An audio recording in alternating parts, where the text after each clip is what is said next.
Welcome to Tim's Chefy Tips.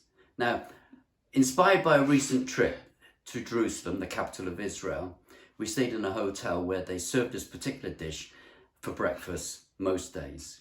It's called Shakshuka, and these are the ingredients. So, we have onions, we have garlic, we have some chopped peppers, we've got some chopped coriander, and I've got some dried coriander.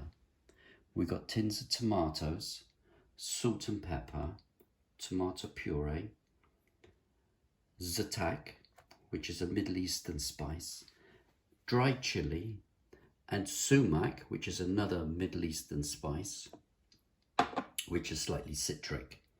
And these are to taste. Depending on your taste, I particularly like chili, so I will put a bit more chili in it. Do you put cumin in it as well, Tim? We've also got some cumin here, Okay. which is that brings that other nice sort of Middle Eastern spice. It's predominantly from Tunisia, but all that Middle Eastern area, they have it for breakfast or for lunch. As you get towards winter, they add potatoes, and then in the summer, you add aubergines. Today, I'm putting chopped peppers into it. So, we will take you through it step by step. As you can see, I'm starting with the onions, and we're frying that in a little bit of olive oil. I've just added the finely diced peppers, and we're slowly sweating them down. So now we've got the onions, the garlics and the pepper all in the pan here. So I'm going to start adding the spices. Now again, this is to taste, so I'm doing it how I like it. So when you do it, adjust the spices to how you like it. So first of all, the cumin. We like a good bit of cumin. So this is for 2 people, so it's half a teaspoonful of cumin. Chili flakes. Now these are quite hot, so I'm only going to do 1/4 of a spoon of chili.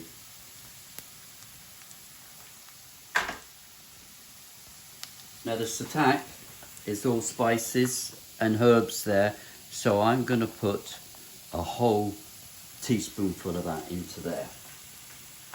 And again, the sumac, you can add this after the dish is finished, but I'm going to put a little bit in it now. A little bit like that. Right, so that's all there coming together. I'll give it a stir, and then I'm going to add my tomato puree.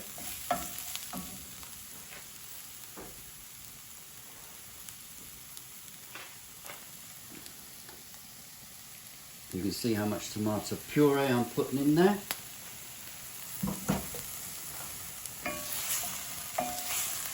Keep it on a low fire, because this will take at least an hour to cook through. And then we correct the seasoning before we finish the dish. Like I said, this is a breakfast dish or a lunch dish, which means when it's all been cooked out, we will poach eggs in this rich tomato sauce.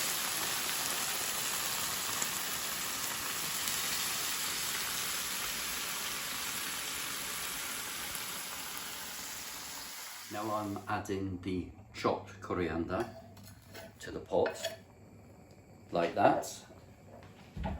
And again, salt and pepper to taste.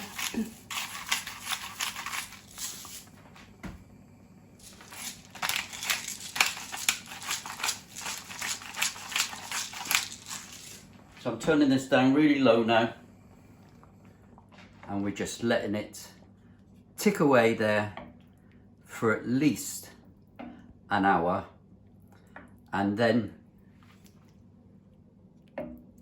we'll poach some eggs in this lovely rich sauce.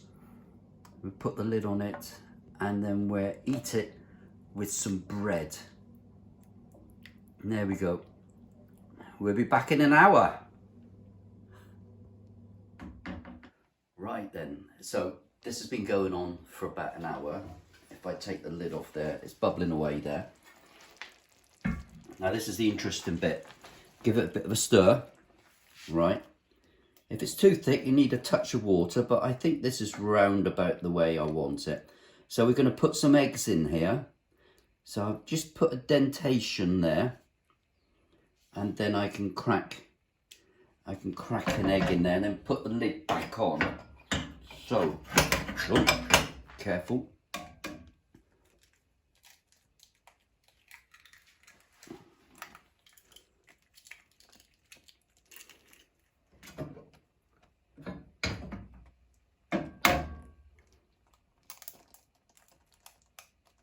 I've got it on the lowest heat, so it's just ticking over.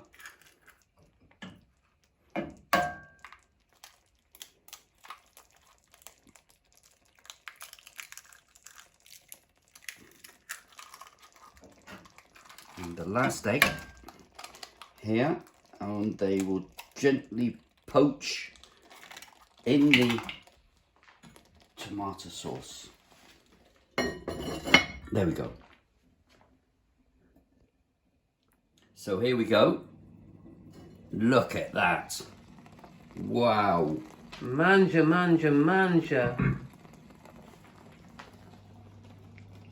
Looking forward to this morning. So this is the end product. A nice strong black coffee and some challah. This is Sabbath bread. It's a sweet bread like a brioche and buttered, and that is the end of the dish. Enjoy.